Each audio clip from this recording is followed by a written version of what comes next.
And now on BBC Radio 4, The Archers. And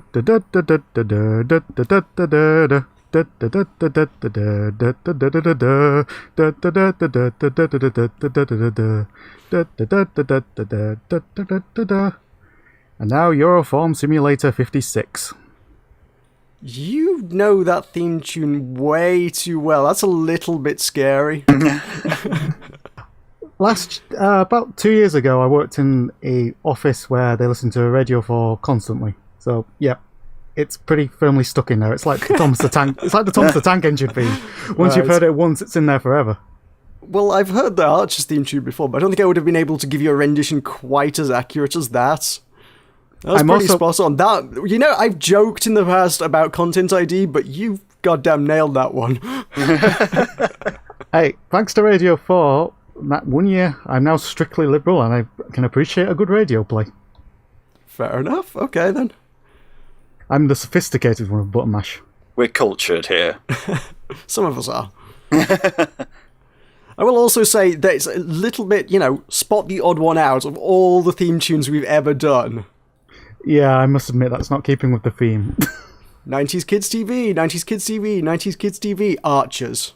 The Archers was a 90s thing. It was a 90s Kids TV. They showed that on CBBC.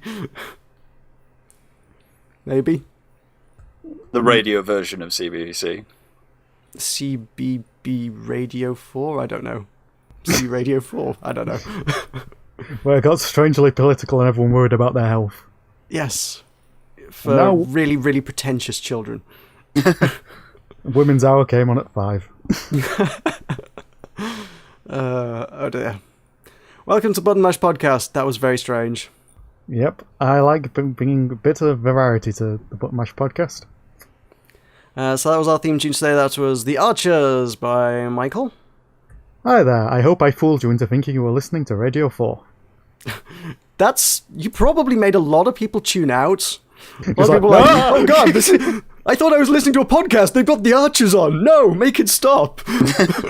I was like one overreacting guy to film the YouTube video where he throws his laptop out of the window at the thought that he might be listening to The Archers. I am going to check the analytics on this video. I know we're probably only going to get like 2 views, but if the retention of this video just drops to 0 within the first 20 seconds, I know what happened.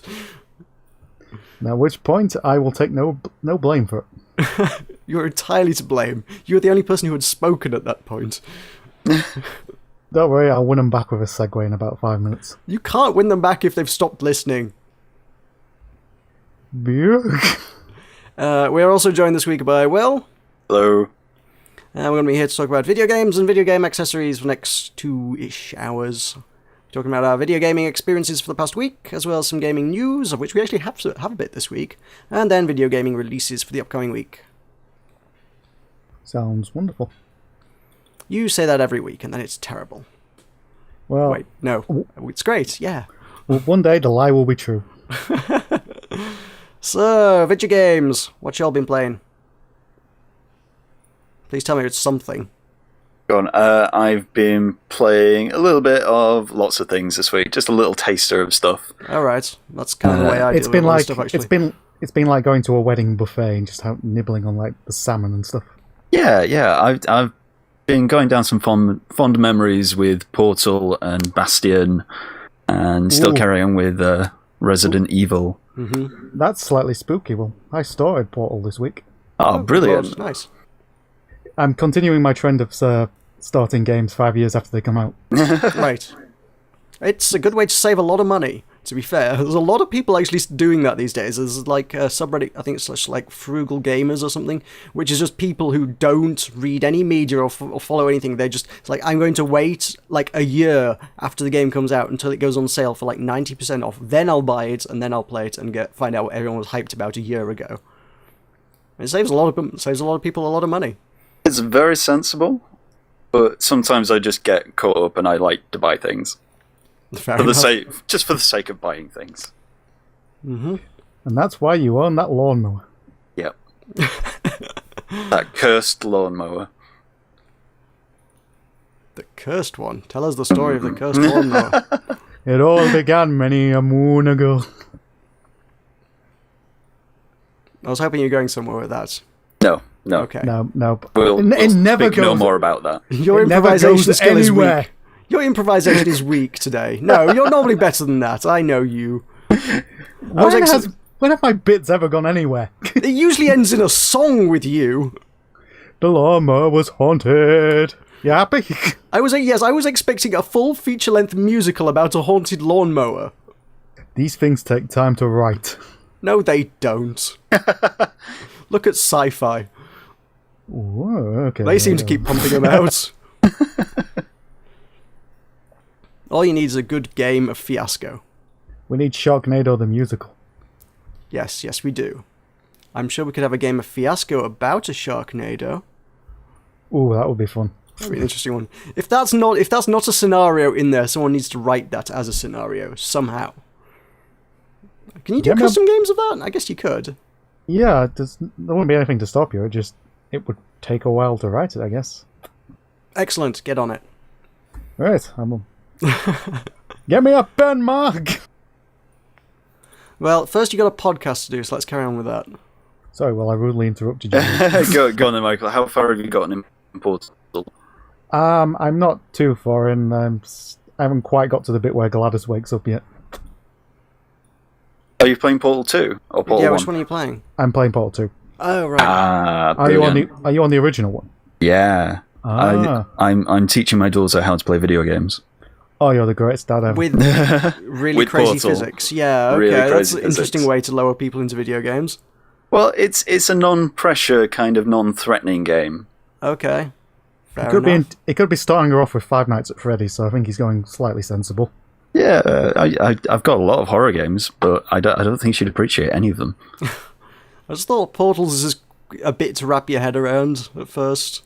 Yeah, it's more the first person kind of dual sticks that she's kind of just coordinating her head around, but All right. I reckon she'll get there. Fair enough. Does she still believe the cake is real? For now. Oh. That's basically like Santa at this point. Oh, bless her. If you still believe Santa is real, by the way, Santa is totally real. She does still believe in Santa. He lives with the Easter Bunny. So, yeah, Michael, have you actually played Portal 1 then? I must admit I haven't, actually. Why did you choose to start with 2 then? That's kind of an interesting way to start, because it kind of, narrative speaking, you'd have thought. It was bought to me as a gift, and I haven't got round to it yet. I don't think necessarily you need to play them in that order. It's not crucial to the plot. Well, no, but You can Okay. kind of run. You can kind of run with it, really. I think. I suppose so. I mean, I guess there probably are a good number of people out there that did play 2 before 1, because, well, 1 was a bit of a niche kind of thing. It was kind of it came Two in the was- orange. And 2 was overhyped, wasn't it, really? 2 got a lot of marketing based off the initial sort of cult success of the first one. The first one was kind of it did well, but not through any extreme marketing. And then they were like, oh, we can actually make this into something huge. And then they really marketed the second one. So a lot more people knew about Portal 2 than Portal 1, I think, potentially. But I still would recommend people play the first one first. If only for the end credits. Right, I will go back. Yeah. I will immediately abandon this game and go buy Portal 1. I think it's just purer puzzles as well. With the second one, you start getting a lot of gimmicks and goops and things and extra toys just to mess with things. And you kind of end up with a lot of stuff where it's like, oh, there's one white panel on a huge black wall. Where do you think you should put the portal? It overcomplicates things, and then to try to compensate for that, it kind of holds your hand a bit with the second one, I feel. It's got a great story, but... Yes. But I think in terms of mechanics, I think the first one is purer and better. That's just my 2 cents on that, though. That sounds sensible. Yeah, you'd probably think a lot better of it if you'd ever played Aperture Tag, which was a modded game that they released on Steam afterwards, quite a while afterwards. It's just awful. Is it? Yeah. Someone did their own voice acting for that one. Oh, wow. Yeah, It was terrible.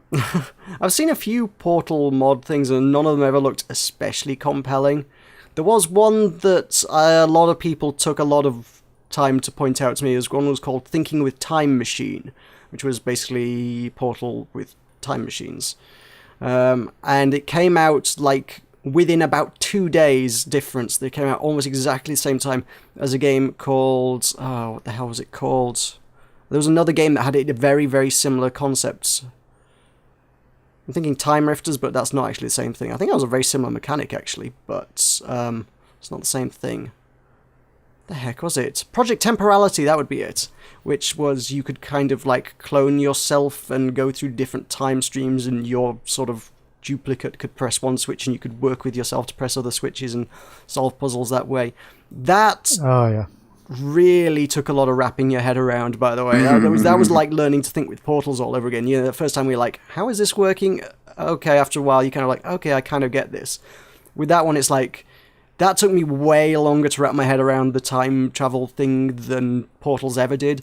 Portals I grasped reasonably quickly, but then, yeah, the time travel one, it's like, I was stood staring at a puzzle for like 20 minutes, 30 minutes maybe, just going, how do I do this? And then all of a sudden it just kind of clicked, and I was like, oh, this is how it works. And it just kind of fell into place, and then from that point on, it's like the rest of the game was just like playing through Portal. It's like, here's some interesting puzzles. There's nothing unsolvable about any of them. They're all just interesting ways of using the mechanics that you have already grasped.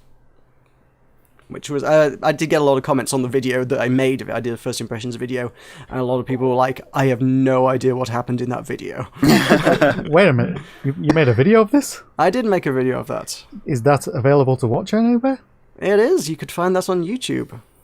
And which YouTube channel would you have to go to see that? You'd have to go to youtube.com/buttonmashempire to find that one. I think that might actually be the smoothest segue we've done in quite some time. That was natural. I did serve that one up for you. I wasn't intentionally doing it, but when I mentioned it, it was like, oh, I know where this is going the moment I stop talking. I appreciate a good softball now and then. Right. So yes, time travel, that's a weird one. But now, there's a few other games have used that same mechanic. There was Team Indie used that mechanic. As I say, Time Rifters, I think, was a very similar kind of concept. And it was kind of, at that point, it's like, I know how this works. I played Project Temporality, so now I can deal with those games that use time travel mechanics now. Whereas I think getting into it, I don't know if you haven't played anything that uses that similar kind of mechanic, all of a sudden there's kind of that element of, I don't know how this works. I don't know if you guys have ever done any of those or tried anything similar. Well, speaking of time mechanics, I've also been playing Life is Strange. Okay. The first episode of this epilogue. Yeah. It's aptly named, is what it is. It's aptly named. Yeah, it's about an 18-year-old college student photographer who suddenly finds out she has the ability to bend time. As you do. Yeah. Okay, sure. So it's like it's a little bit puzzle based, but also full of teenage dramas. Right. Suddenly, that doesn't actually sound terribly appealing. No, it's a very slow paced, lots of acoustic music in the background. It's like watching something play out, really. Except that you get to hunt through people's drawers, which feels a little bit uncomfortable. Okay, so is it a bit walking simulator then, or I don't know? No, it's got a good narrative to it. I'll have to say, this is not the kind of game that I usually play. Well, but it has there are plenty of walking narrative. simulators that do have great narratives, but a walking simulator is generally used to denote games that don't have a lot mechanically going on, more so than anything else. That's right. I can't. I've not watched any video of this one because it's for me. It's a game that a lot of people have been going on about for the last few weeks, going like, "Oh, this is gonna be great. This is gonna be great. This is gonna be great. This is gonna be great." It's by the people who did Remember Me, and that was, I believe, the story in that one was great, but it was held back mechanically by a lot of weak stuff. So a lot of people have been going, "Oh, this could be good. This could be good," and I haven't really delved into it enough to find out really much about it. All I know is I don't know whether to buy it, so I'm holding reservations on it because it's a choose your own adventure kind of, but with a time travel aspect, it means you get to undo some of your decisions if you really want to. Okay. So That's how I normally play Choose Your Own Adventures anyway. Yeah, Just to say I cheat like hell. Undo. Yeah, that's what it is. It's like, oh, this has gone badly wrong. Let me just turn back to the previous page. I Yes. play all Choose Your Own Adventures as though I have a time machine. I haven't closed it. My finger's still on there. Yeah. But as soon as you leave an area, that decision is then made. So, Okay. and decisions that you thought were very good at the time can come later to bite you in the ass. So there's also that. To be fair, I guess episode... you don't have to... It's doing it as an episode thing, aren't they? And Yeah. episode 1 is only like £4, so I suppose it's probably worth buying the first one just to find out Exactly. whether that's it's my thing. That's what I've done. I hadn't seen anything of this game either, but I thought I'd give it a go. Usually I'd be quite tempted to just buy the whole thing in one package, but no, not this time. Well, I can't help but wonder...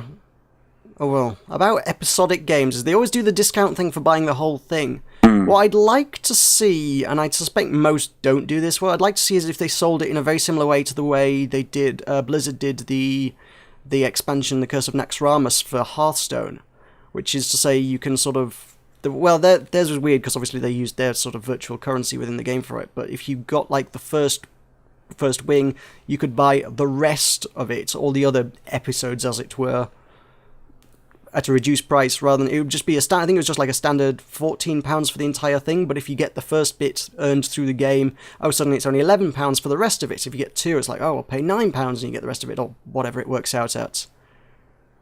I don't think there's any other episodic stuff that does that.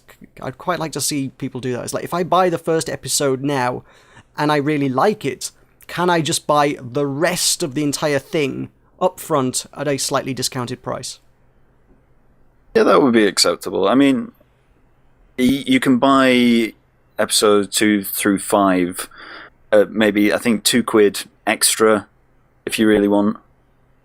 It wasn't a big deal for me, so that's why I didn't choose to buy the whole thing all in one. No, it's not a big deal. It was just a idle thought of mine that came across my mind there. It's like, if we're buying into episodic things, can we do it a good way like Blizzard does? Yes. But there you go. Okay. So, I probably will check that out. Like, so I've seen a lot of people putting videos up of it this week on YouTube, and I was like, I don't know whether I want to spoil this for myself or not by watching it. But at the same time, if I don't watch it, I don't know what it is. It's kind of a weird place to be in. Well, I think it's fair to say the story would change for each person's is it that experience of it. I imagine it is, yeah. Okay, interesting. Cool. Anything else to report from anybody? Don't all rush at once. Or do you want me to delve into mine? Because I've always got loads.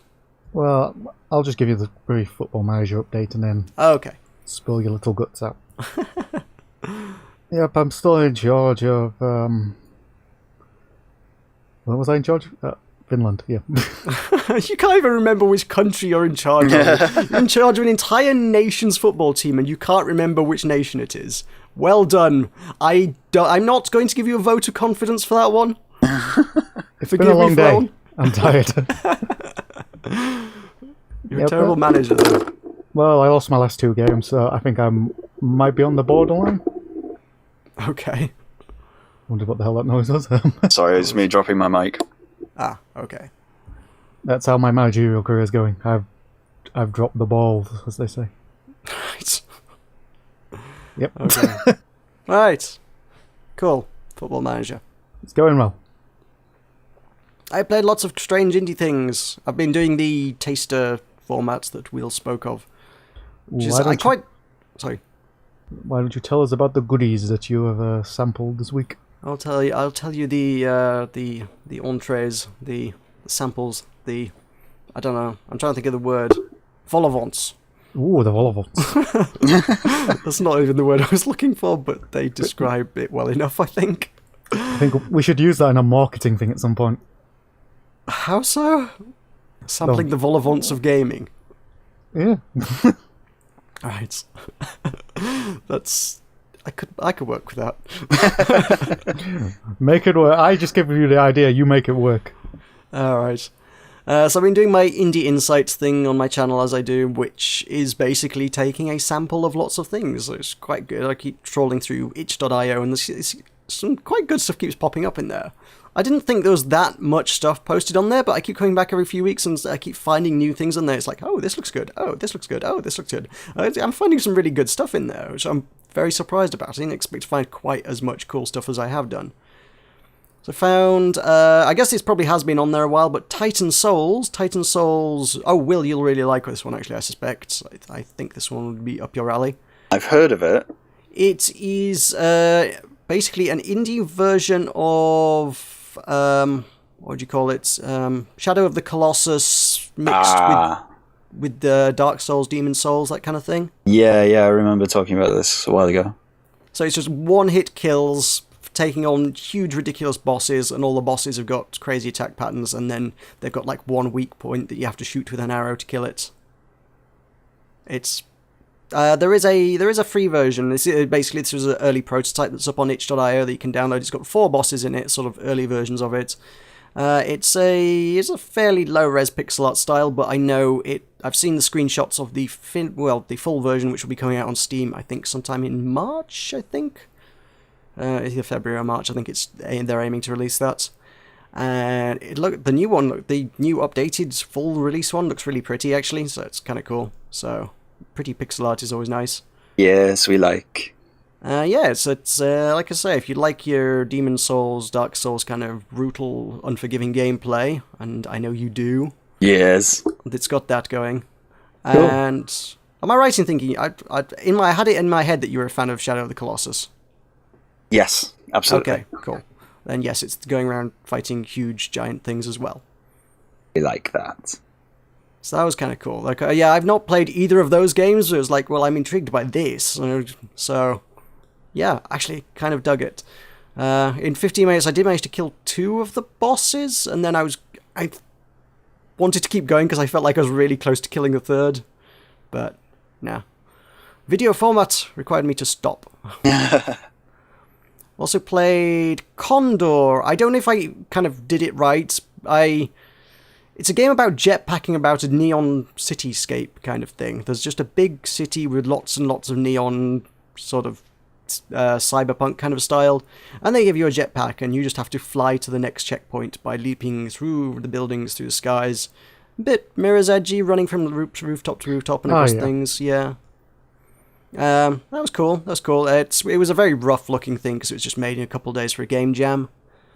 And I played again for the video format 15 minutes of it, and I liked what I saw in the 15 minutes. Then I kept playing afterwards. It was like, yeah, I kind of dig this. I want to keep going with this. I was like, okay, I've stopped recording, but I just want to keep playing this game. I just ended up lost inside a building somehow.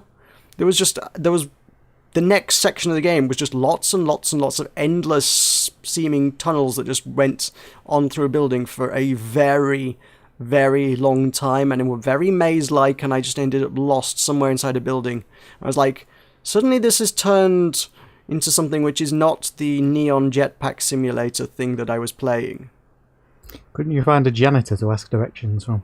No, it was a unfortunately fairly desolate city. That's a big design flaw.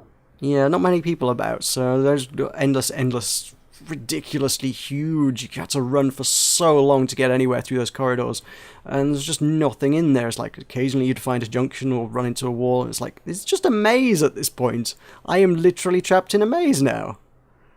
So you had to give up the jetpack? You were inside, so you're in these tiny little corridors, so the jetpack's not much use to you once you're inside. What are you going to do, fly against the ceiling? Well, that's the mistake they made in the game. You never take away somebody's jetpack. No. You've killed the dream right there when you can't use a jetpack inside. Give someone a jetpack and then you cram them in a tight corridor. It did kind of ruin the flow of things. Because at that point I was like, I love jumping from rooftop to rooftop and across these little platforms and along different bits of architecture and structures and things. It was like, this is cool. And then it's like, oh, now I'm a rat trapped in a maze. Suddenly this has very changed the tone of the game. I'm trapped in the labyrinth. So yeah, if they want to make more of that without the rat trapped in the maze bit, I'm totally okay with it. But they could do away with that bit, I would think. Yeah. Quite comfortably. Something else I found from a game jam, which was home improvisation. Or, well, it had a lot of accents on it. I think it's pronounced home improvisation or something. I don't know. Is it French, by any chance? No, I'm doing that wrong. It was Swedish. The home had, it had like an umlaut thingy on. Sorry. I apologise to the good people of Sweden. It's an IKEA simulator. That's what it is. It basically gives you a flat pack furniture thing and then just says, there, build it. And it's done in a weird way. It's kind of done, the controls are not easy to use, but in a kind of surgeon simulator kind of way. It's not like a, oh, we've designed this badly kind of way. It's a, yeah, this is supposed to be horrible to use kind of way. Because you can't move the camera, so your depth perception is abysmal. You can't figure out where stuff's going particularly well at all. I think that's the main frustrating part about it. You can move it, you've got controls to move it around the room, rotate it in a couple of different axes and pick it up and lower it down and stuff. And when you get close to a joint that it will fit into, you get a little yellow dotted line, and you can just click the mouse and it'll just insert it in based on their current orientation. The other thing is that once you insert a part, you can never remove it. And lots of parts fit into lots of other parts. Oh no. If you put it into the wrong part, or put it in the wrong way round, you can never take it apart and adjust it. Well, that does sound like IKEA. Once you make a mistake, you have to commit to the mistake. Like World's Time Travel game. Yeah. So you just end up making really awful IKEA furniture that you can never correct. Is it kind of like that Simpsons episode where Homer tries to build the barbecue? Yes, it is exactly like Homer's barbecue. Just end up with an umbrella sticking out of it. Mm-hmm. That's a fine-looking barbecue. Why doesn't mine look like that? Look at it! What the hell is that? That's a great episode. That is improvisation. I think I pronounced it right that time. The Swedes will be happy. I'm sure. I don't know. We don't have those accents. I can't use them. I had to look up how to pronounce those two letters. Do you want me to break out the disclaimer? Yes. The Buttermash podcast host is not racist. Or xenophobia, whichever one it is. It's not racist to say we don't have O's with umlauts on them in English. Except in the name Chloe and Zoe, and they're not even pronounced the same way. The hole is getting deeper. What? We're talking about friggin' pronunciation of words. If it's racist to talk about the pronunciation of a specific letter in a language, then god damn it, Heil Hitler. The views of the Buttermash host are solely his. No, I'm not going to accept you calling me racist for talking about how to pronounce umlauts. Okay, I'll give you that, but Heil Hitler, that was going too far. That was hyperbole for the sake of comedic effect. And now you've ruined it all. Well... That's what you do. Go home. I am home. That was quick. Okay. There's another Simpsons quote there. That was another one, yes. Go home, little girl. I am home. Good, stay there. Also played Cram Keep, another Game Jam one, which was trying to do a Metroidvania title where the entire game was on one screen. And how'd that work out? I think they cheated. Technically, it's true. They just did it. They did it in pixel art style, and they just made it really, really, really tiny, so you couldn't make out what was going on, and then added a zoom button so you could zoom the camera in on what was going on. Technically, you could play the entire game on one screen, but you wouldn't fare very well, and then you could just zoom the camera in and play it like a normal Metroidvania game. It was like, that's just kind of cheating. You have technically followed the rules of the contest. I don't feel you've followed the spirit of the contest. But there you go. That was a cute looking game. They had great soundtrack, actually. It had a gorgeous soundtrack. But I don't feel like the mechanics were very satisfying. It was a lot of platforming stuff, and it just all felt a bit clunky and not very good, to be honest. I was having a lot of trouble making a lot of jumps and actually getting where I wanted to go. And it's just like, I am not enjoying this to any great extent. There was a lot of shooting things, and it was really hard to hit anything you wanted at any reasonable time. It's like, I just don't really want to play much more of this afterwards. Which is a shame. Which is a shame, yeah. I say, I like the style, I like the music. I'd be quite happy to play games that involved more of those, but if you could tighten up the mechanics to a point where they don't make me want to quit, that would be nice. Yeah. That's how most games should work. Mm-hmm. Forward to the Sky. Similarly, actually, we talked about this last week because it came out in the new releases. I spoke to the devs. I was like, "Hey, I'd like to review your game." They sent me a review copy. And I was like, "Yeah, this is going to be good. This looks like it's got sort of elements of your old school character platformer stuff. Your Banjo-Kazooies and Mario's. It looks kind of like those kind of things, maybe in a certain kind of way." It's not that great. Oh, don't say that, John. It's a clunky mechanics. The character handles really weirdly. You've kind of got you're a little anime princess thing, and you have a giant sword bigger than her, and she doesn't know how to use it, I will say that much. She's got, Which is a flaw. Yeah, if you left click the mouse button, she's got a 5-hit combo that you can keep clicking left to do a 5-hit combo, or you can click the right mouse button to do a 3-hit combo, which involves a big lunge with a sword. And it kind of looks like it's got this kind of, it feels like there should be kind of a combo system going on, a bit of fluid combat motion. It's like, oh, you can mix moves. You got like, it feels like you've kind of got like the light hit and the heavy hit, and you should be able to mix them up and actually get a bit of a chain, a bit of a combo going on, and do some interesting combat stuff. Nope. No, you can't. If you start doing the left-click attacks, you have to stop attacking and then wait until your character's animations have completely finished, and then click right-click in order to use the other attacks, which really destroys the flow of the things. You've also got so if you press shift, you've got a backflip that's supposedly useful in combat, I guess, for dodging enemy attacks. That doesn't work that great either. Because naturally, if you're in a fight, you automatically think, I'm going to backflip to avoid that sword. Well, why not? It's basically a dodge move. It works. It's fine. It should work anyway, but it just doesn't. One of the problems with it all is that all of the attacks and dodge maneuvers and what have you are all executed relative to the way the character's facing.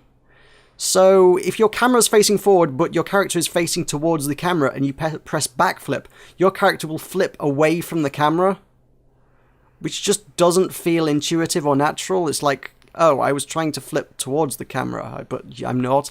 Again, if you're facing towards the camera and you press lunge, you will just lunge towards the camera, which has seen me leaping off the edge of the level into the abyss on more than a few occasions. Fortunately, it doesn't give you any penalty whatsoever for leaping off the edge into the abyss. She just whistles and her magic hot air balloon saves her. Ah. And there's no animation for the hot air balloon saving her either, mind you. She just magically appears in the hot air balloon and sails back onto the level. It was like, okay, sure, alright. That's a thing. So, yeah. A thing you're not happy about? There's just a lot. It seems like it's got a lot of potential, but it's just not polished, is kind of the thing.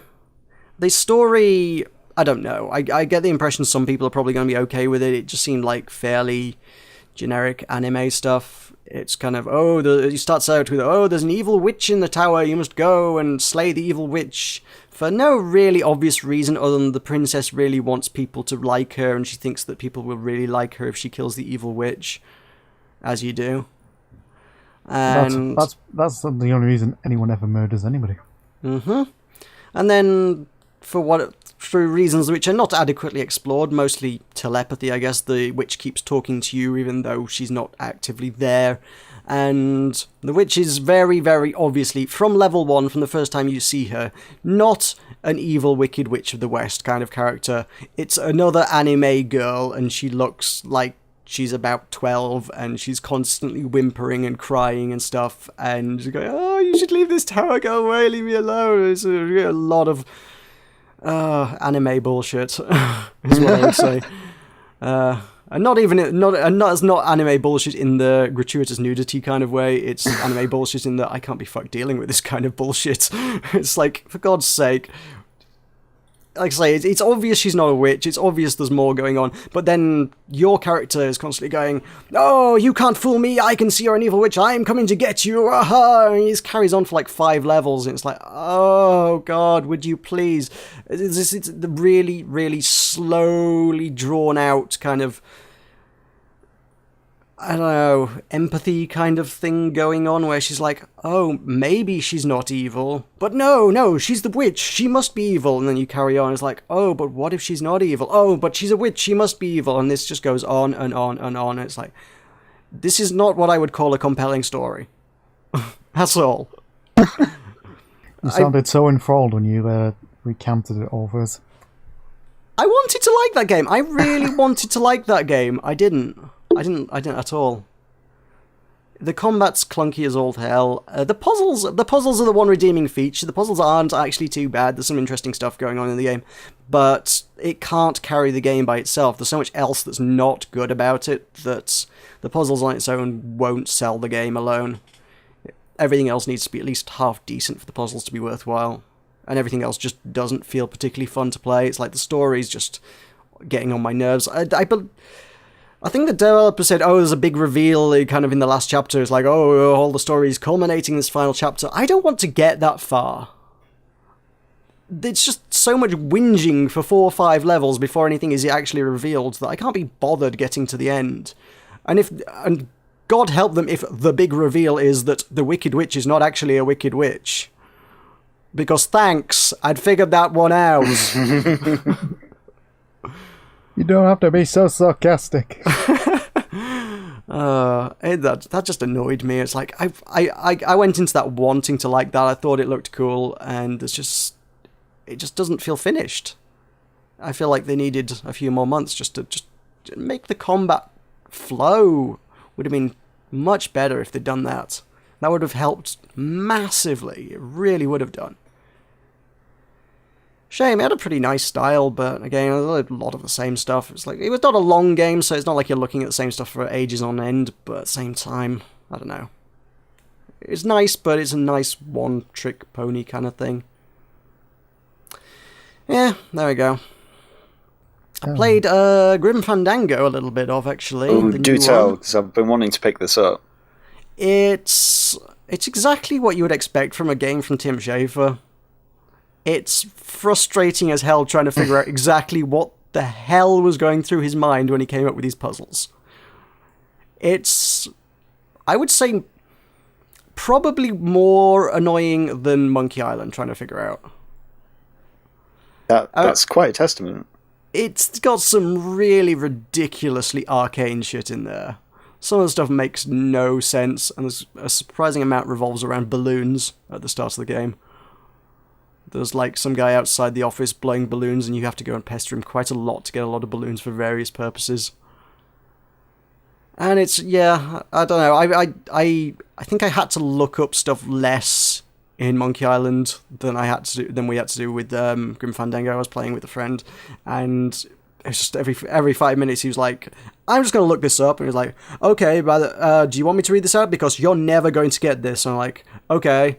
What you have to do is X, Y, Z. I was like, you're right, I would never, ever have thought that would work. What the hell? That doesn't make any sense. That's Thanks, the nature Tim of the Schafer. beast. It needs to make some kind of sense, and I guess it does when you know how it's working, but you need to have some reason to do that, I feel. I don't know, there's nothing in Monkey Island that really made me go, God damn, why the hell does that make sense? I can't think of anything offhand. Whereas this, there's so much stupid shit. I don't know. I'll keep playing it. It's very entertaining. It's very charming. It's got the same kind of humor style, so it's great in that regard. But the puzzles are horrifying. You need a walkthrough for that shit. Does it not have an inbuilt one? No, there's no hint system or anything. No, I looked for that. I was like, there better be a hint system in this thing. No, there isn't. Oh dear. Well, Cheetah like you needs it. I think it's kind of from the era of almost from an era where they liked to make games like that so that they could sell you the strategy guide alongside it. It was like, if we make it arcane difficult so that nobody will ever get this, they'll have to buy the guidebook in order to finish the game. And we hate them for it. I love them for it. What, for making you buy extra books? No, but for making it challenging. Okay. Well, fortunately we have game FAQs for everything these days. Which saves us on book costs. Those hidden cause of the recession. Mm-hmm. Well, if you like the humour style of the other Tim Schafer kind of stuff, your Monkey Islands and whatnot, you will like Grim Fandango. Yeah, it's good, but and if you like the challenging puzzles, great, go for it. Have at it.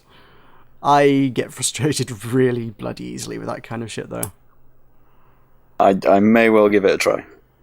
Okay, cool. Also got sent in a really kind of weird kind of way, Styx Master of Shadows, which is a game that came out in September. Yeah, I've got this. I haven't played a lot of it. I asked for a review copy of it back then, and they were like, no, not for you, you're not big enough. not in so many words, but that was the vibe I got. It was kind of, no, this game is too good for the likes of your tiny YouTube channel. I was like, okay, fine, then you don't get coverage. Okay, that's fine, we can work with that. And then they've sent me a copy this week.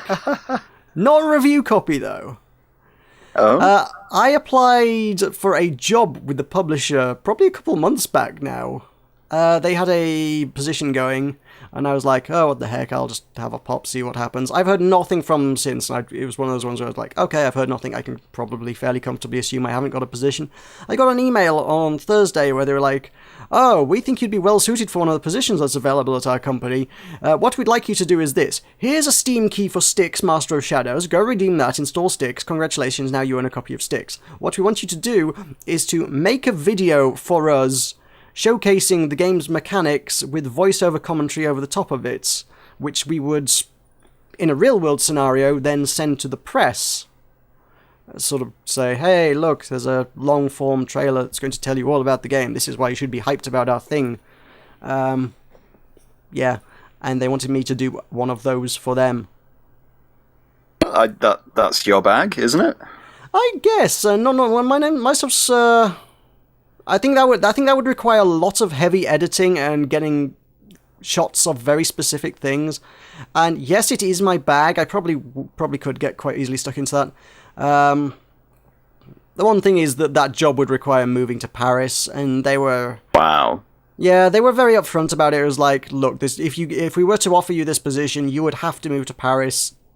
And at that point, there is a very real possibility that even though you've moved to Paris, 3 months down the line, we could decide that it's not working out with you, or you might decide it's not working out.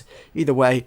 And yeah, then you've sunk whatever costs into moving to Paris. It's like, yeah, I've kind of been burned like that before, except I didn't have to move. I don't know whether that's something I'd want to do. And for what it's worth, I've just been offered a job I really want to do in the local area anyway, so yeah. I think I might just give it a miss. I've also tried... I have played Styx, because obviously I was supposed to be in some way or form making a video of it. And I'm really bad at it. Yeah. Oh dear. Well, I don't know if it's just my approach is wrong. I think if I were to just make my way to the exit of each level, it would be fine. But I spend a lot of time trying to disable every single guard. It's a stealth thingy. It's... Mm-hmm. Involves sneaking around in the shadows, stabbing people in the back and stuff. And I really try to kill everybody in the level in a really sneaky, stealthy manner, and it usually ends up going wrong somewhere along the line, which usually only makes matters worse. And ultimately, I can end up spending an hour on a game that's supposed to take like quarter of an hour, on a level that's supposed to take quarter of an hour even, and then there's like a secret relic hidden in each level. You're supposed to find the hidden treasures and make your way out with them because they will give you extra stuff. So I spent a long time trying to figure that one out on the first level, and I still haven't got that sussed. I still have no idea how you get that relic. There's like a bunch of clues, like if you look on the map, there's like, oh look, there's things here, there's a switch here, you can get to this here, and it's like, I still don't know how to get to some of these things or how they interact with each other. I don't know what I'm doing. Well, no one really does. So, yeah, just from that, I'm still basically on the first level. The first level's kind of split into 3 sections. I'm on the third part of that, but I'm still on the third part of the first level, effectively. And that's after several days. It's like, I feel like I'm not going to make good headway with this, with the way I play through the game. I suppose if I just wanted footage, I should just be burning through the game to get to new and interesting bits and trying to find what I can. I shouldn't be bashing my head on trying to unlock all the relics and things, but I don't know, when you're playing a game like that, that's kind of how I want to play a game like that. I'm the sort of person who does want to go through and do it as efficiently and effectively as possible, as thoroughly as possible. I guess if you want... Go on. What do the relics provide you in terms of gameplay? I don't know. I haven't got any yet. Because I haven't gone that far either. Oh, right. They sort of hinted you'd get something, but I don't think it was ever particularly elaborate on sort of what that might be. It was just like, hey, look, there's relics, you'll get cool stuff. Have it. So, no, I never got to the first one. There's a big sort of cage thing. It's like, oh, the relic's hidden in this cage. And then there's a lever nearby. And it's like, oh, if you press the lever, probably that'll get you the relic, I guess. But then the lever's in its own cage. And you're like, how do I get to that? And I was like, that bit I haven't figured out. I may be going about it completely the wrong way. It may not be in there, but I don't know. I don't know. It is a very pretty game, and the mechanics are very satisfying. I do like it, but I'm not good at it. I think that's generally how I do stealth. It's like, I like stealthing stuff up, but I am so bad at doing it. So, I don't know how far I'm ever going to get through that bloody thing. If there's a stealth option in a level, I will usually try to take it, and I know, yes, I think a great example of that is Hitman 2, which I played on the GameCube, I guess it would have been. Yeah, it would have been GameCube. Yeah. And that, so you were supposed to do it, and there were lots of elaborate and interesting ways. This was before Hitman became, as far as I know these days, it's just mostly shooting people up, but then there was a lot of stealth options, and you could sneak around and disguise yourself and do all sorts of interesting and elaborate mechanics to make all sorts of cool stuff happen and make your way stealthily through the level. And I would try my damnedest to do that, and something would always go wrong. And you're just like, okay, right, guns blazing. So, I can't do stealth. I love stealth. I can't, for the life of me, do it. No, I can't do stealth either. There's no shame in it. It's a very particular skill.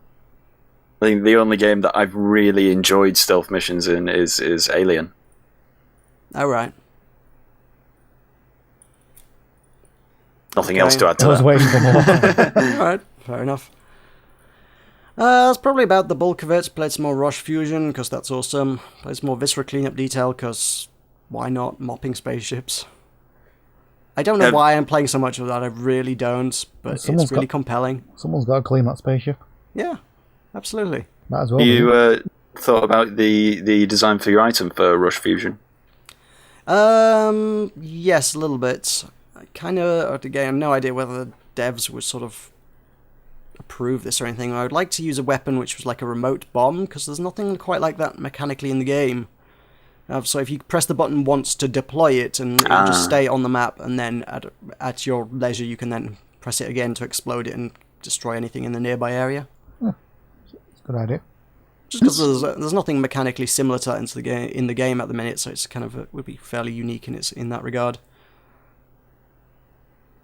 I don't know. Someone suggested a thing which would sort of convert all nearby enemies into allies, and it's like, yeah, that sounds overpowered. That would need a lot of balancing, and also it would probably need to rewrite the AI on all of the enemies, which I suspect the devs probably aren't willing to do. They're probably not going to rewrite the entire AI just for one weapon. Nah. Guys, I've got this great idea. Alright, we'll listen to you. 10 minutes later, get out. Yeah, that's about the shape of it. I did think about sort of a deployable turret kind of thing that would just sit in place and shoot things for you, but yeah, it's similar to like a couple of items that are already in the game. I don't know. I don't know, I really don't. I'm not a game designer, I just play things. I play a lot of things. All of which are available on YouTube. Many of which are available on YouTube, not all of the things. I have not done any Viscera cleanup detail except for my Patreon supporters. You have a patron? Yes, my Patreon is at patreon.com/buttonmash, where you may give me money on a monthly basis in exchange for me making extra videos for you. You're down on numbers, is that why you threw me that easy segue? I've never been up on numbers, but hey. Oh dear. So yeah, this week I had been... but I don't know if this is news or not. I don't know if I've ever made this public, but my current Patreon series, by popular request, I didn't choose this, but it's Spore. And what with me formatting my computer, I thought I'd lost my Spore game save, in spite of backing it up. And yeah, I kind of went, oh no, I've lost my Spore save, and then went and did 40 minutes of Viscera cleanup detail for Patreon instead. So that seemed like fun. It was kind of fun. I enjoyed it. I don't know if they did. I haven't had any feedback, so yeah. Nobody said no, never do this again. Good lord, stop, make it stop. So I want my money back. Yeah. However, I have since managed to find my Spore save, so people can watch Spore again next week on my Patreon only subscriber only series. It's exclusive, people. It's exclusive. It's very, very exclusive. And it can be yours for only $1 a month. You'd be insane not to do it. That's great value. That's 25 cents a video. I'm doing a thumbs up at the microphone so people know I'm endorsing this. When you consider that normal ad revenue on a YouTube video is usually somewhere in the region of, I think most people would call it about 1/10 of a cent, that means your subscribing to me is worth 250 times more per video. Yay! Yay, this false economy.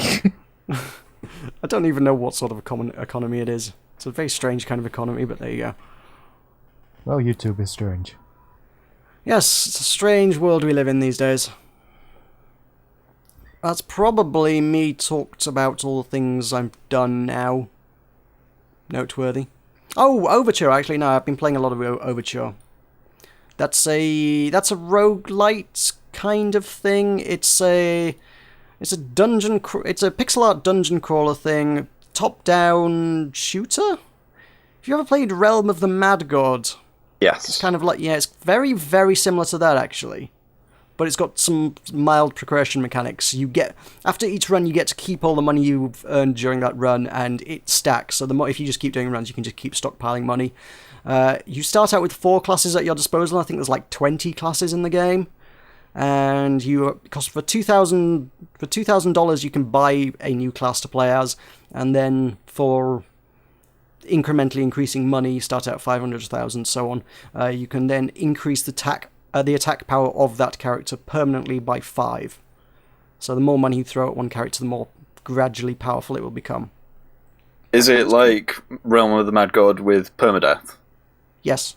Ah. Not that, well... yeah, I suppose.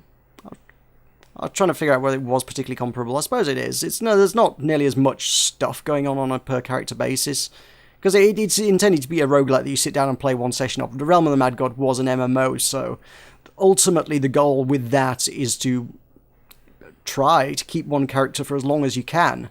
And you can come back and play it on a later basis and come back on another day. This is a standard roguelite kind of thing, so you play until you die, and then you go and try again. It's like damn near anything else. There may be I don't know if there is, but there may be an end. But I don't know. I've never made it past floor 3, and I've never made it past floor 2 whilst recording video of it. So I don't know. I guess if you just throw ridiculous quantities of money at one character for long enough, you'll eventually become powerful enough to destroy all the things.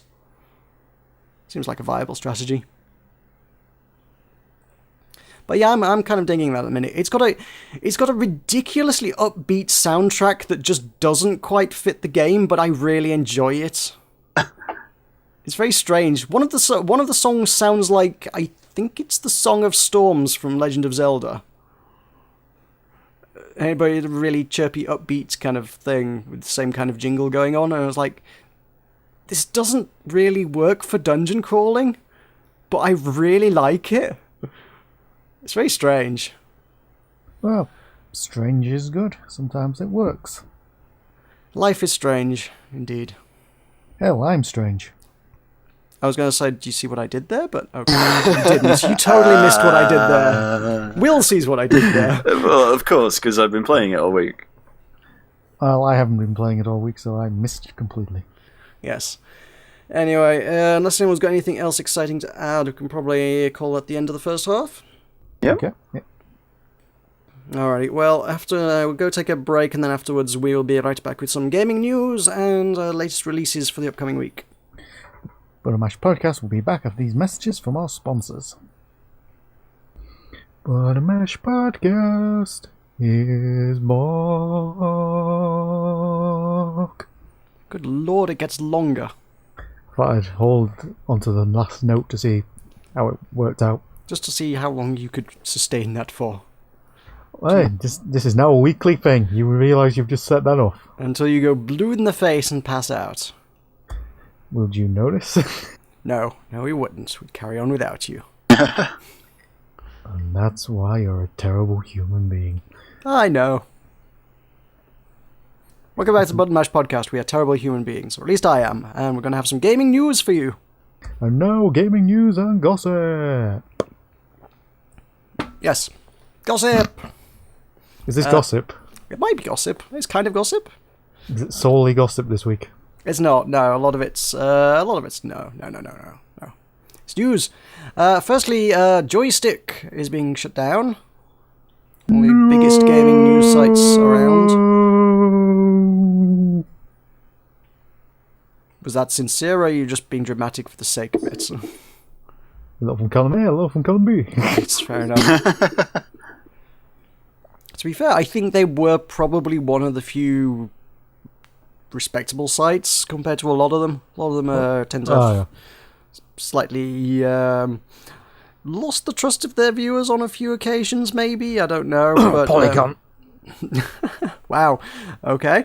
I think Joystiq was generally, regarded as one of the more trustworthy ones. Kind of a shame to see that one go. I think that's AOL owned them, so AOL is pulling the plug on them. They also owned Massively, who did a lot of MMO stuff, and WoW Insider, which reported on, well, take a wild friggin' guess. So they're all being shut down together. Joystiq and Massively and WoW Insider are all to go. There's no final date on it, but at some point in the near future, they're all going to be looking for jobs, unfortunately. Come to YouTube, we have lots of opportunities there. Get yourself a Patreon series. Yeah, get on Patreon. That is actually what a lot of people are doing. There's more than a few people have gone, hey, I'm going to go solo, I'm going to go on Patreon, and they're doing quite comfortably off of it. That's a very, very viable option for a lot of people. So, yeah, that's a shame to see that one go. But that's AOL, I suppose, for you. Why is AOL still around? Yeah, that's a good question. I don't know. I do rate them up there with Yahoo as one of those companies that I'm not sure what they do or how they still exist.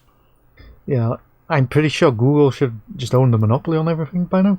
Yeah, it's like between like Microsoft and Google, who else is there to do anything? But yeah, AOL apparently still a thing. I don't know. I guess they still own your grandparents' internet. That must be about it. I think that's it. I think they still have all of Ted Turner's money from the sale a couple of years ago. I don't know who Ted Turner is. You've lost me on that one. American billionaire, AOL, Time Warner, television. Oh, never mind. Okay. No, I don't know much about that. I don't really want to give you a financial lesson from 2000. Okay. Well, I know my parents still used AOL, but even that, they changed that a few years back. They used AOL for the longest time. And my mum still really, really likes the AOL internet browser. It's like, oh, why can't I can't use the AOL internet browser anymore? It's like, not that she knows that it's an internet browser. It's just like, I can't use AOL anymore. It's like, no, Mum, you can't use AOL anymore. Here's Chrome. Use Chrome. Like, oh, but I like AOL. What, you liked having to use the dial-up system when you're on broadband? Is that what you liked having to do? What? You liked not being able to use the phone. Well, it didn't hog the phone line, but you still had to do the whole sign in, and then it pretends it's dialing up, even though it's broadband. And it's like, you could just open Chrome and your internet's there because you're already connected to the internet. But no, it's like, oh, you've got to type in all your AOL login credentials. Like, no, you shouldn't have to do this. Mother, modern day, please, get with it. Oh, your mum is such a hipster. Internet browser hipster. Just wears like trilbies and likes obscure indie bands. Yes, thank you. That is my mother you're talking about. We could be worse. We could be making worse your mama jokes, I'm sure. This is true. Yo mama. But yeah, aside from that niche audience, I'm not sure who they cater to or how they make their money. Apparently it wasn't through Joystiq, I guess. Presumably they didn't think they were drawing enough money from that gamer audience to make it worth their while. It's a shame. It is a shame. So best of luck to those folks making it probably... Look, go independent, everybody else is doing it! Nobody likes the big companies anymore, everybody likes independent personalities. We're all hipsters now in the gaming world. Look at Jim Sterling. Jim Sterling has done crazy well out of that. He's on Patreon, he's raking it off Patreon, he's got a YouTube channel that's grown huge in a very, very short space of time.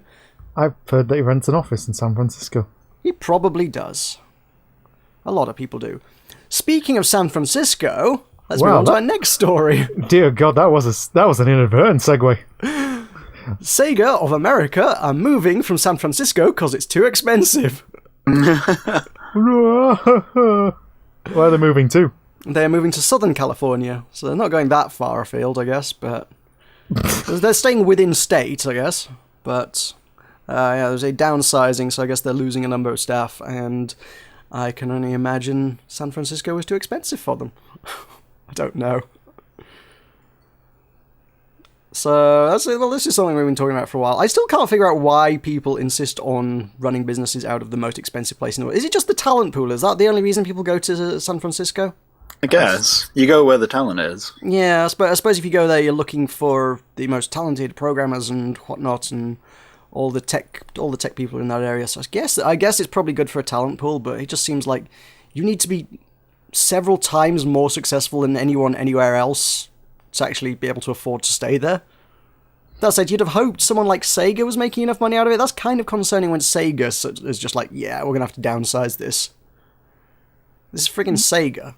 Well, them Sonic sales ain't what they used to be. Yeah, look at Sonic Boom. Yeah, interesting. The article that we've got actually references Sonic Boom as well. It does reassure you that the Sonic Boom television series currently airing on Cartoon Network in the US will also continue its run through 2015. Thank God I can sleep tonight. It also says Sega's game release schedule will not be affected by the move. Tell you what, I'm going to YouTube Sonic Boom. I'm going to learn the theme song. And that's your theme song for next week. To be fair, it's a Sonic game. It's probably pretty good. Yeah, it might not be too bad.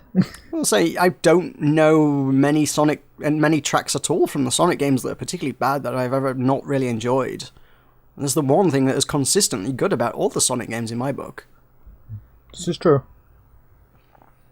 The one thing that popped up in regards to this for me this past week was someone commented on one of my videos in regards to this, because obviously Sega publishes Spiral Knights. So someone commented and I was like, oh, do you think they're going to be able to afford to continue developing Spiral Knights? This could hurt Spiral Knights. It's like, oh, you poor, sweet, innocent child. Let me give you a quick, brief reality check on the status of Spiral Knights. I'm not quite sure Sega does much for Spiral Knights. I'm not sure much money's going 3 rings away from Sega to actually get that one developed at this point in time. I think it's just that occasionally everyone just forgets about it for about 3 years, then inadvertently someone finds a document that tells them that they own it. Yeah. Oh, by the way, do you remember you own this game? Oh, we do? oh, are they paying us any money from it? I think is the attitude. There's lots of YouTube videos. From one channel. That's not helping him out. So yes, I suspect, in good news, I don't think this will affect the development of Spiral Knights. Just to reassure people on that one. You can all breathe easy. It can die just as good on its own. Yeah. Oh man. So again, fairly unfortunate news for. It's not sounding good for games stuff at the minute. Everybody's like, oh, can't afford to keep going. We're not spreading the cheer. We're not spreading the cheer, but I don't know. Like I say, opportunities for independence. It's the way forward. It is. I do believe. You know, look at everybody who's successful in games at the minute. It just seems to be sort of people who are like, hey, you know what? I'm going to just go and do this on my own. And they're succeeding. The people who are like, oh, we need a big company and a huge advertising network and HR and management and we'll be owned by AOL. It's like, yeah, then you end up out of business. If you're just like, I'm going to sit on my ass and review games using my own computer, people are pretty good at that. And if you've already got a name for yourself in the industry, a lot of people are getting into that easy. It's as if you're getting in at the bottom, like me and all the people I know. It's like, we have no industry experience, nothing to really back us up. If you're starting from scratch, it's difficult. If people are like, oh, hey, that's that journalist that used to write for that website, well, people will subscribe to you, to be honest. Like I say, look at Jim Sterling. If he can do it, anyone else can. I do think. It's not as hard as people think, so... Well, it might be for publishing, so people from Sega, best of luck to you. I'm not sure how many publishing opportunities there are on YouTube, but there you go. Also, in a kind of a segue kind of thing, we've lined these things up fairly nicely.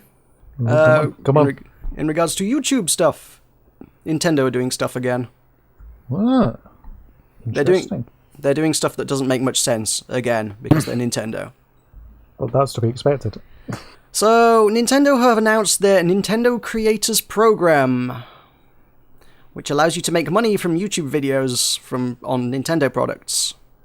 Which previously, their stance on things was, you can't do that. Which, I'm not actually sure how a lot of Nintendo-based YouTube channels actually managed to continue operating for the last year or so. Because I don't feel like they should have been able to. I know a lot did, but I don't know how they managed to get away with it. Because probably about a year or so ago, they came out with the stance was like, if you're making YouTube videos about Nintendo products, we have the rights to take all that money. You aren't allowed that money. You're making video of our game, it's our product, you can't have any money. So, the people whose livelihoods were, predominantly based around making videos of Nintendo games, suddenly had their livelihoods, well, potentially stripped away from them. I'm sure they took some revenue from a lot of people, but like I say, there did seem to be quite a lot of big channels still managed to carry on doing their thing, so I don't know the specifics of how that one continued to go on, but either way, Nintendo were just like, yes, that's our money now, thank you. I think most people's attitude to that is just, fine, there are thousands and thousands and thousands of other video games out there. All of them, the developers are pretty okay with us making video of their games and making money out of doing so. We'll just play their stuff instead. A lot of people are like, oh, but yeah, Nintendo are allowed to do what they want, it's their stuff. And it's like, yeah, of course they are. Legally speaking, they're absolutely in the right to say, you are and aren't allowed to do this with our products. But it's kind of shooting yourself in the foot when all of your competitors are like, yeah, absolutely, make free marketing for us. And Nintendo are like, no, we must get paid for you making free marketing for us. Which is effectively what it is. That's what Let's Play videos and what have you pretty much are. It's just a lot of free marketing for games. From their standpoint, at any rate. So now we've got the Nintendo Creators Program, which allows you to make money, which sounds like it's a good thing on the surface. What's the catch? The catch is that it's still a worse option than doing absolutely anything else whatsoever on YouTube. Okay, that's good to know. So if you are to make, if you get partnered with Nintendo through their Nintendo Creators Program, and you decide to make a video on a Nintendo game, Google always takes their 45% cut of ad revenue. That's non-negotiable. You can't do that. Any advert that runs on YouTube, Google takes a 45% cut of that. That's how that one works. And normally, if you're not partnered with anyone, if you're just going it alone, it's basically how this works for me and for quite a lot of other people on YouTube, you get the other 55% of that money. If you are partnered with Nintendo and you make a Nintendo-related video on YouTube, Nintendo will take 40% of that money from you. So you Yeah. make 10%. Hmm? So how much do you make? 10%? Well, Right. they take 40% of that 55% that you get. So it's not like they take the 40% of the total thing. They take 40, so you'll end up with about 30% ish, I guess, which is not ideal. But if you have a Nintendo exclusive channel, your channel only covers Nintendo things, they'll be really nice to you. They'll only take 30%. So you'd have to be a total moron then. If you are to be partnered with a network, multi-channel networks are a thing that's been around for a long time on YouTube, and a lot of them used to be pretty nasty. I'm sure you've probably heard news stories revolving around people like Machinima really, really exploiting people with taking large chunks of their revenue and not giving much in return, and locking them into ridiculous contracts and things. The scene is generally a lot better these days. I think Machinima is still one of the worst, to be honest, but there is Curse. Curse is, I think, regarded by a lot of people as probably one of the better options. It does give you a few extra opportunities in the YouTube scene, and they only take 10% of your revenue, and they don't lock you into any contracts whatsoever. So it's just like you can leave whenever you want, and they take 10% of all of your income from YouTube, which is 10%. Most people can probably deal with that. Not a whole heck of a lot. Since it's off your 55%, it's 5.5% of the total thing. And I think a lot of given that they've been doing this 10% one for a little while now, I think a lot of other ones are having to be competitive with that. It's like, look, Curse is your big competition in this field, so most people are like, if you really, really want to get people to partner with you, you need to be offering pretty much a 10% cut, 10%, a 90-10 split is what it would be called in most instances. So Nintendo sat there saying, hey, the best you could possibly do with us, if you only ever make our content of our games, is a 70-30 split. It's still not competitive. Yeah, there isn't really a lot of incentive to do it. It's still a better option to make content of anything else on YouTube. If you make content of anything that's not Nintendo, or stopped by anybody else who doesn't like it. I don't think Phil Fish is too happy about YouTubers either, but hey. If you do footage, you do content of any other game on YouTube, and you're not partnered with anyone, great, you can have your 55% from Google. You know, the 100% of your income. If you're partnered with Curse and you do anything else, you can have 90% of your income. If you're partnered with Nintendo and want to do Nintendo content, you can only have at most 70%. So it's definitely a step in the right direction, but it's still just Nintendo are kind of behind the times. It's like they aren't being competitive with anybody else. It's very strange. Nintendo just kind of don't seem to get new media, it seems. Which is strange, because they're always about the innovations and whatnot. I was like, yes, we're going to add extra screens and touchscreens and more strange things, 3D technology that nobody else has ever done before. They're like, in hardware terms, they love innovating. In terms of actually embracing sort of media formats and stuff, they're like several years behind everyone else. A very strange company. Yeah, the AOL of video game companies. They are in many ways, actually. They're a very strange dinosaur going on there. So that's the big news, I guess. Those three things. Somebody else got anything exciting that I haven't already added? Burned through that quite fast, actually, to be honest. I hadn't expected to go through that quite so quick. It's very bizarre, because it's one of the few weeks that we've actually had news. We had a few things to talk about, and then I burned through it in 15 minutes. Yeah. Good job. Yay! Hasty news. Hasty news. Indeed. I'm just scrolling down Reddit and like, please tell me there's something else to talk about. Nope. So how about that Super Bowl? Oh yeah, that superb owl. You may have misheard what I said there. No, I know all about the superb owl. It involves the sports balls and the hand eggs, right? Shall we do new releases? Let's do new releases. No, new game releases. Okay, so game releases from our always trustworthy and reliable Giant Bomb list. Again, I think Giant Bomb's another one of those reputable sites, so I hope they don't go anywhere anytime soon. Well, Those they're owned guys by are okay. AOL. Sorry? Are they owned by AOL? Because I don't know if they're owned by anyone. I'm really not sure, to be honest, on that one. It does say copyright CBS Interactive at the bottom. Maybe they're owned by CBS. I don't know who CBS are. I thought you almost said CBB. No, not CBBC. We're not going back there again. Back to the start. Back to the start. We have hashtag IDARB. I don't know what that means. IDARB, IDARB. Hashtag IDARB. It is an 8-player simultaneous local stroke online competitive multiplayer game taking advantage of the Xbox One's ability to use 8 controllers on a single console. Hashtag IDARB may also be the first game to ever use a hashtag in its title. They are wrong. They're not, because I already know of one. Last Fake year, advertising from the Xbox, though. well, it's not from Xbox, it's from developers, but last year there was a game, maybe it's early access, maybe it's not out, but I definitely recall hearing about a game called Hashtag Dungeon, which was supposed to be like a roguelite kind of thing, which procedurally generated its dungeons based on the hashtags people were currently using on Twitter or something. I don't know, it's very strange sounding kind of thing. I don't know. What was posted on Twitter kind of affected the game in some strange way. I've no idea how it worked. But yeah, IDARB is definitely not the first game to use hashtag in their name. They are wrong on that score. I would not be proud of this. It's not a good claim to fame, really, is it? No, it really isn't. Oh, they do elaborate on the overview below. IDARB stands for It Draws a Red Box. Well, I'm glad we cleared that up.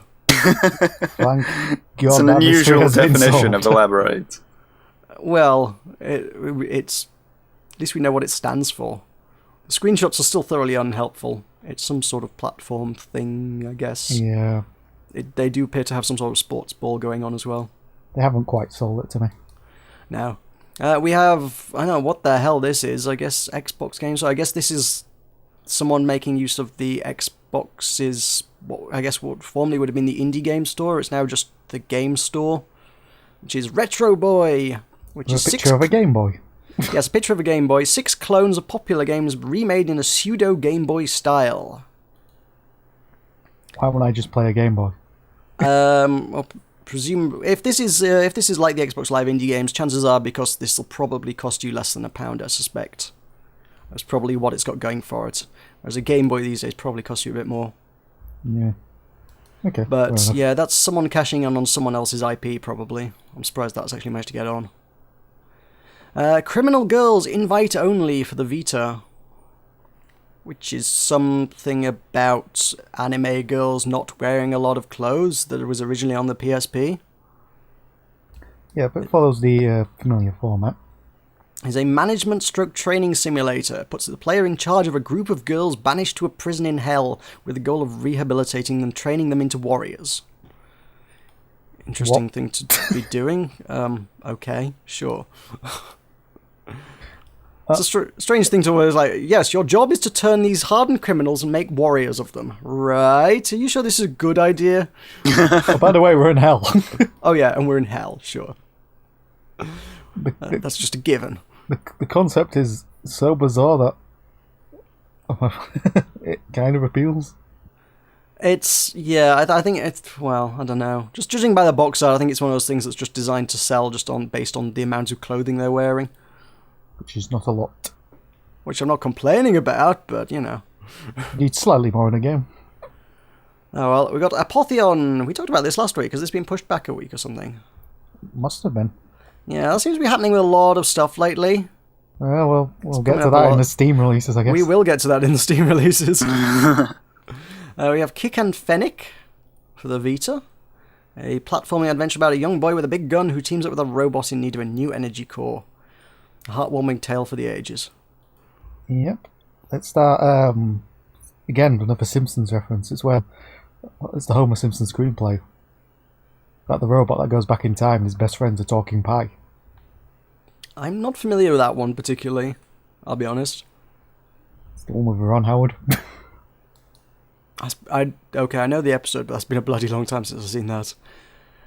Risk. That's a thing. I was rather thinking that was the sort of thing that was already around, but okay. Well, this is for the PS4. This is indeed for the PS4. In case you didn't like falling out with your friends over a board game, you can have fall out with your friends over a PS4 instead. Which is infinitely more fun, apparently. Mm-hmm. SpongeBob Hero Pants for the Vita. Good God. Yeah, that probably pretty much sums it up. There's no information on it. It's something about SpongeBob. The only thing that caught my attention on that is that Hero Pants is a nickname that the sidekick gives to the main character in Freedom Planet. She calls her Miss Hero Pants all the time. Yeah. I don't think that this is related. That's all I've got on that one, though. I think that's a fairly good suspicion on your part. King Oddball for PS3, I guess? And I guess it's already out on a bunch of stuff, including phones. For the network. It's a physics puzzle game thing with no information on it. God knows what that is. For PlayStation Vita, we have Real Fishing Masters Challenge. Here we go. Be Still My Beating Heart. Hey, I've always wanted to fish on a video game. Well, Sega Bass Fishing came out ages ago. In fact, they did a bundle with that in recently. It's on the PC now, don't you know? Well, I actually picked that bundle up as well, so I've got that. Well, make a YouTube video. Sorry? Make a YouTube video. I don't know how...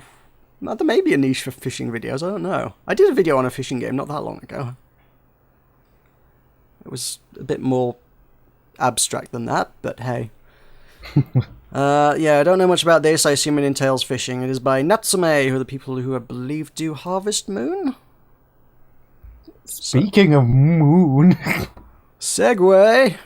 Sort of. Moon Chronicles, episode 2, 3, and 4 for the 3DS. Yep, we're bringing them all out together. Yeah, so much for that episodic format, right? I guess it's actually a remake. It's a remake of one that they already released on the DS, so I guess they're just sort of porting it over to the new format. Yeah, but releasing them all on the same day. Well, yeah, I mean, I guess they've already got the game, they've already done the episodes, the whole point is... never mind. What did these guys do? This was Renegade Kid. I'm sure I recognise that name from somewhere. They did... Okay, nothing... I recognise these names, but I've never played any of them. There is Mutant Muds and ATV Wild Ride. I think I spoke to the developers at PAX one year, I think that's about it, and then they were like, hey, look at these 3DS games we've got, and I was like, okay, they don't look terribly interesting, and I don't have a 3DS. This is awkward. Yeah. So that's Renegade Kid. That brings us to the end of the list of things that aren't on Steam. Might we do a list of things that are on Steam? Why the hell not? Do you want to give that a jingle, or I don't know? I can never tell what you're going to do with this bit. Okay, I'll do a jingle, hang on. And now, the Steam games. It sounds like that would be announced at the Superb Owl. Yep. I don't know. Your Steam section changes every goddamn week. I will find something that fits it. It's difficult. This is interesting. I guess like the first 3 things on this list have since I compiled this list earlier in the day. 3 of these things have actually now launched because we're recording this on the Monday instead of the Sunday. So yep, these things, the first 3 are available to 3 buy. are already out. We have So Vulture. let's sell them to you. Let's have a look at them. We have Vulture for NetHack, which is literally just a skin for NetHack, I believe. NetHack being, I believe that is a roguelite, not even a roguelike, a roguelike in the very purest sense of the words. I think it's one of the biggest, most popular roguelikes, and very true to the original Rogue formula. It's thoroughly good roguelike. And this, it was done in the same way, like, what's it called, Dwarf Fortresses, where it's like, it's all done in ASCII code, and if you can't read the matrix, it's goddamn horrible. So, yeah, this is kind of putting a skin on it. This sort of puts a visual interface on it so that you can actually see what's going on. So, yeah, if you're into that but didn't like having to look through the Matrix, I guess that's a thing people would be interested in. I think It's supposed to be brutally hard. We've just boosted sales of that. I think anybody who's interested in Ned, it's kind of like one of those niche things. I think anybody who's interested in it probably would already have had their eye on it and probably has already bought it. I mean, it's only like £2 anyway, so yeah. So Battle Ranch. Battle Ranch. Is this what this is? I looked through some of these earlier. Is this what I think it is? Yes, it is. It is Plants vs Zombies. It is literally a Plants vs Zombies clone, and it looks awful. Plants vs Zombies look charming. This just looks not charming. It's identical format by the looks of things. I can't see anything remotely interesting about it that looks totally different. It's still plants. They haven't even changed the fact that it's plants firing shit at the enemy. It's just evil boars versus plants. For whatever reason. Well, okay, so we're 0 for 2 on the sales there. Yeah. So, we talked about this last week, didn't we, this one? Which one's this one? Oh, Formula Truck 2013. That's another one which I guess has slipped slightly. So, big on the slippage. But it's out today. It is out today. You may go with your Formula Trucking and truck away. The dream is back on. 0 for 3. Well, these next couple of games aren't out yet, so... Alright, let's take a look at what's upcoming. We've got Ski Park Tycoon. I'm going to take a guess on what this might be. Is it potentially owning a ski park? One would imagine that's probably about the gist of it, yes. They do have a demo, so you can actually try it out before you buy it, which is actually quite a rarity these days. Might be an idea. Yeah, might well be worth an idea. Go find out if you want to run a ski park before you run a ski park. We have... Oh, this one's interesting, isn't it? Okay, Reverse side. Yes. I may have lost my bet. Yeah, Allegedly out in 10 hours as of recording time. that's what we could... Well, by the time this video goes out, we will probably know. 9 I'll be hours, even what more time's that? depressed. That's like 6 AM that's launching. That's a really obscure time to launch by anybody's time zone. Oh my god, I'll actually know by the time I set off for work. Yeah. Not that I'm like keeping up with this or anything. This one's you're really on the pulse of this one. It's like, I must have this game. I'm dying to know. I need to squeeze in half an hour of a reverse side before I go to work. He will not sleep tonight. He'll just be up watching it on his laptop going, come on. I'll be counting down the minutes. So and then I'll be horribly disappointed. And I'll be playing Honeypot cursing. Yes. So it'll say 10 minutes to go, and then all of a sudden it will say, release date, February 16th. And Will will just cry. Ha ha, lol, JK. So yeah, we've been keeping an eye on this one for many months now. This one has slipped a lot of times. Where this was first coming out in October. I think it was. I think we picked up on this one in October. I really think we did.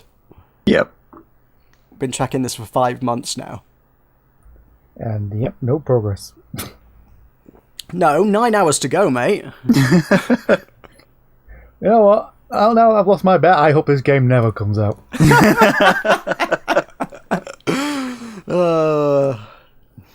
So for those not in the loop, me and Michael had a bet the last couple of weeks that whether Raven's Cry or this game would be launching first. And guess who won? And Raven's Cry had been pushed back almost as many times, and it actually launched on Thursday. It has not been received well. It's been received to almost universal condemnation, but we never said the game had to launch and be good. Which I wish I had put that caveat on now. In that case, I think we'd both lose. Yeah, we'd both be screwed. At this point, I don't have high hopes for Reverse Side. It's one of those things I've seen a lot of people go, ooh, that looks interesting, and then, 6 months later, we're still going, hang on. I don't know, there seems to be something very strange about when developers just like, hang on, just give me 2 more weeks, hang on, just 2 more weeks, hang on, just 2 more weeks, and they keep doing that for 6 months straight. Suddenly you're like, I'm not quite confident that this is going to be amazing. At the same time, if 6 months ago you just gone, look guys, we need 6 more months, and you just waited 6 months, people would probably be okay with it and wouldn't lose faith. It's when you just do 2 weeks at a time, 2 weeks at a time, 2 weeks at a time, and just do that. Everyone's like, where is it? What's happening? Is anything going to work when it launches? Let's move on. Yeah.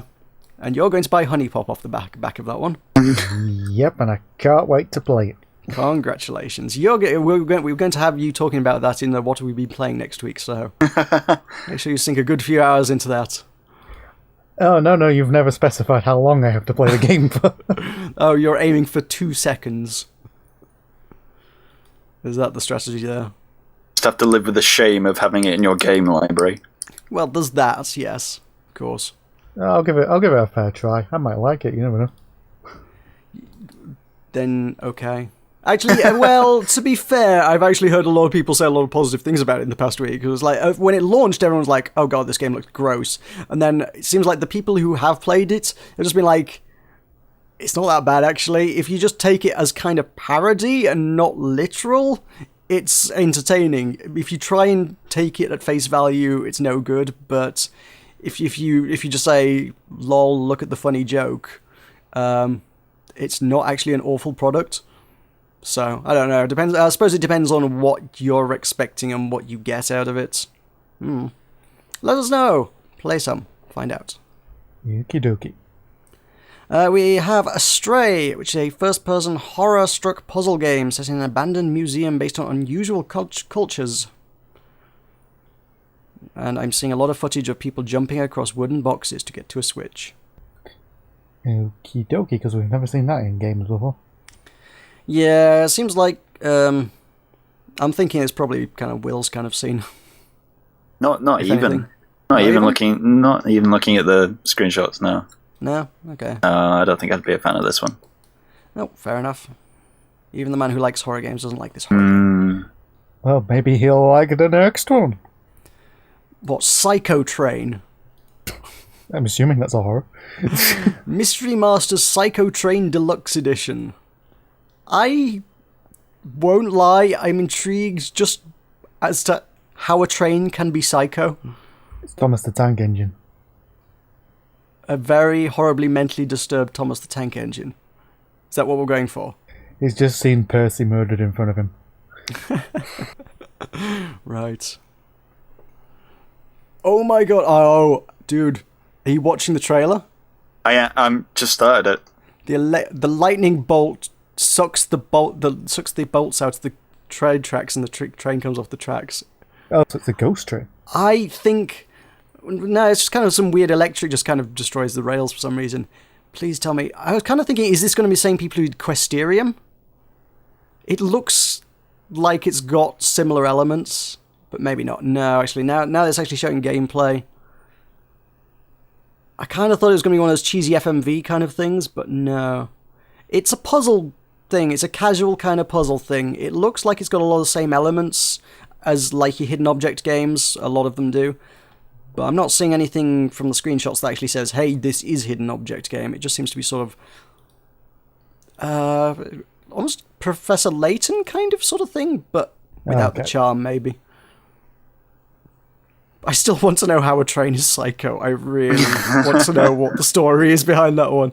I don't want to buy the game, I just want to know what the story is there. Wikipedia may have the answers. I don't think it's important enough to be on Wikipedia. I'm going to have to go to YouTube for that one, I think. Also, while you're going out, you could go to the pizzeria. Yes, we have Pizzerian. Not Pizzeria, but Pizzerian, which is Same thing. Which is a side-scrolling shoot-'em-up about pizza delivery in space, I guess? It's a hazardous place to deliver pizza. And yeah, well, it's a hazardous place best of times. Pizza just makes it worse. Pizza makes it delicious. Well, yeah, but if you're delivering it, you're not supposed to be eating it. People tend to frown upon that one. That may be how you lost that last job. It would explain a lot. Like, damn it, I was expecting a pizza. Oh, right, well, I may have eaten it. You weren't paying me to eat it. Oh my god, I see. The targets are houses and you have to shoot the pizzas into the houses. which is amazing. Seems like a very Seems like precarious way to do it.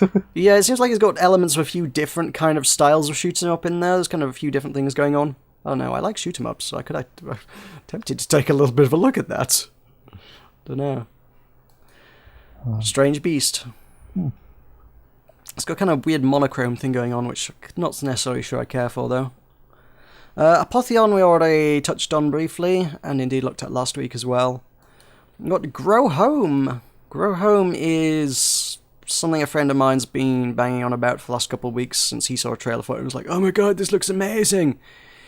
It is Ubisoft. I will say that much for it. So call me... But you're Ubisoft's biggest fan. Yeah, call me cautious about this one.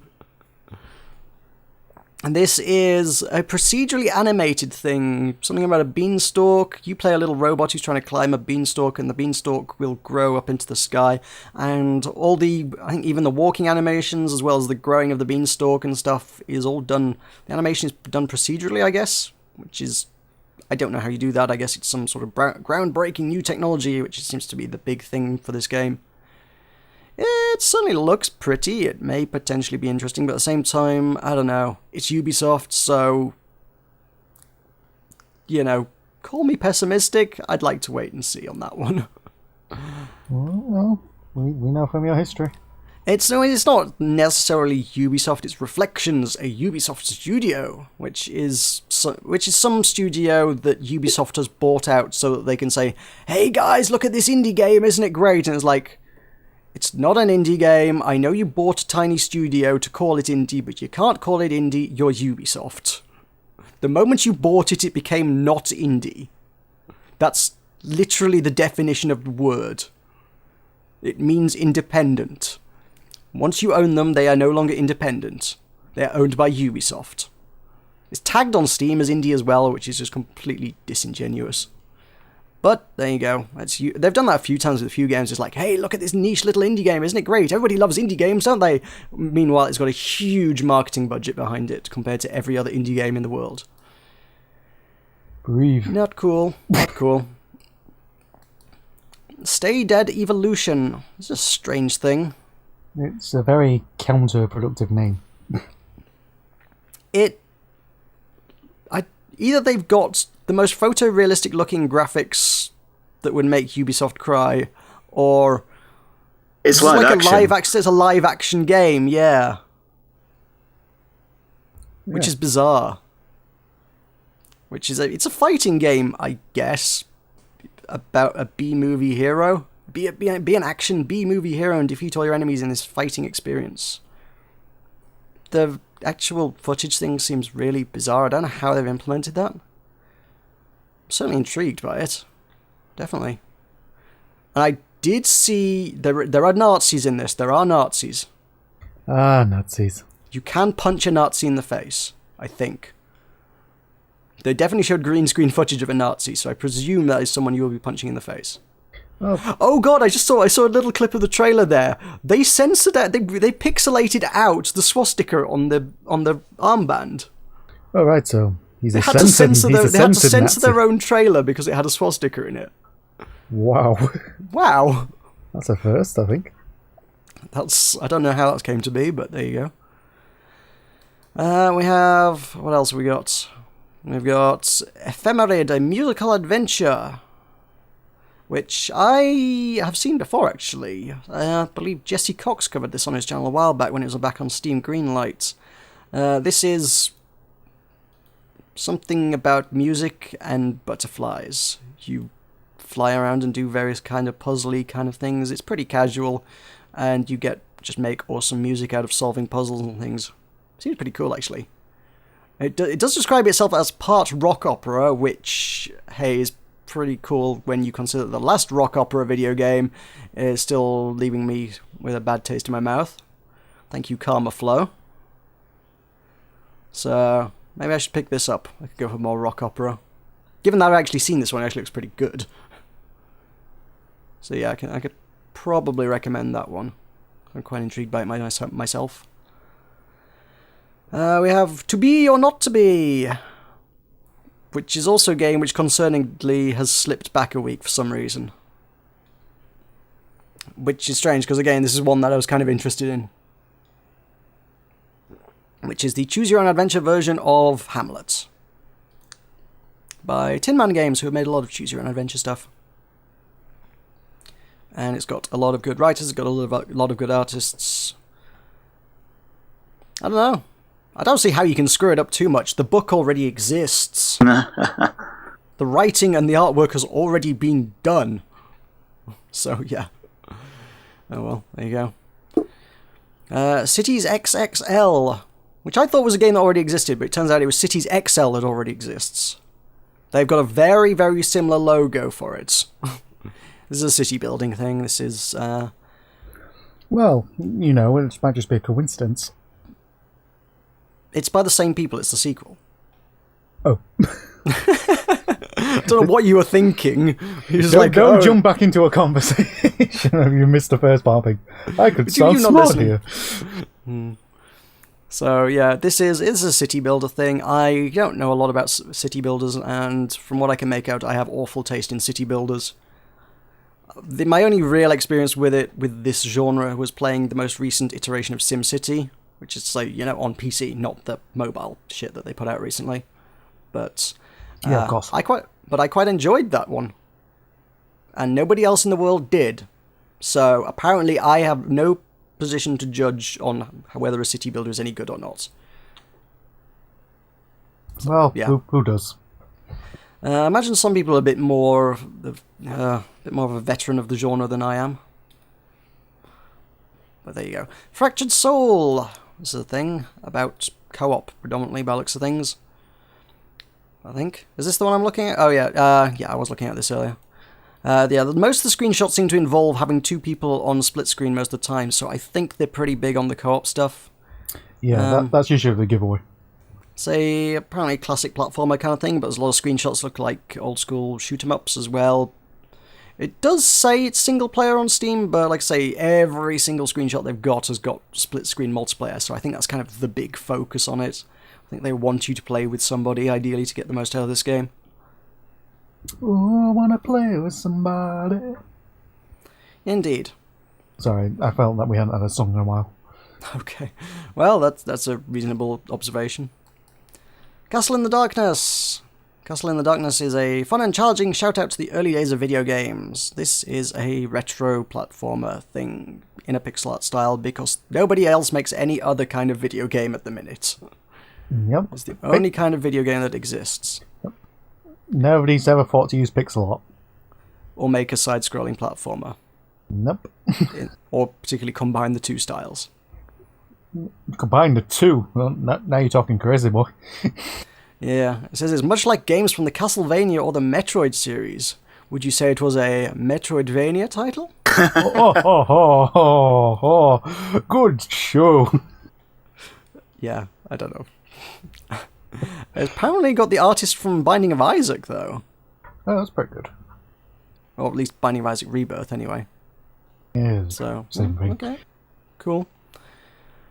It doesn't immediately leap out at me as being anything particularly special, but you never know with those things because they all look the same, so it's very hard to tell what is good and what isn't. Ubinota is... I'm not even sure. It's something about painting cubes. You play a small man who lives in a world where everything is on floating cubes in the sky, and you must paint the cubes to solve some manner of puzzle. So you're basically Geppetto. If Geppetto lived in Minecraft, yes. Puzzles, I don't know what that is. It's a thing about puzzles. It doesn't look overwhelmingly exciting, if I'm being brutally honest. Fair enough. We have Crystal Story 2, which is a turn-based RPG.